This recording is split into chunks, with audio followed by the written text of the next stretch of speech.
Nukta iliyokuwa ya msingi ni kwamba kila mwanadamu,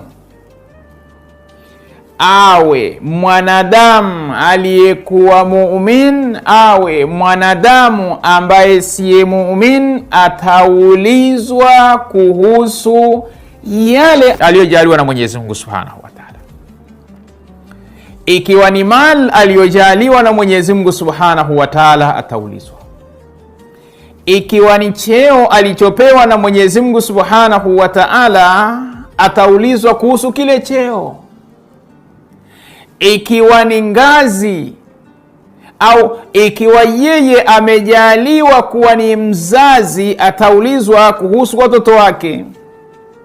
Naye mtoto vile vile ataulizwa kuhusu wazazi wake, na kadhalika na kadhalika.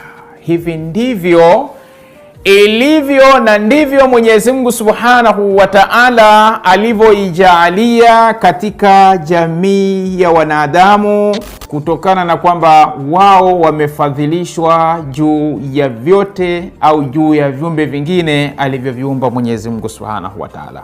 Mwenyezi Mungu Subhanahu wa Ta'ala katika Qur'an anasema, Bismillahirrahmanirrahim, fawarabbuka lanasalanna, tutawauliza, kwa maana kwamba ni jambo ambalo kwamba halina shaka ndani yake.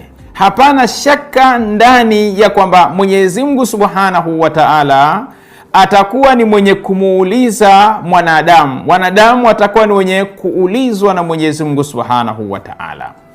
Kuhusu nini? Lanasalannahum ajma'in, tutawauliza wote, amma kanu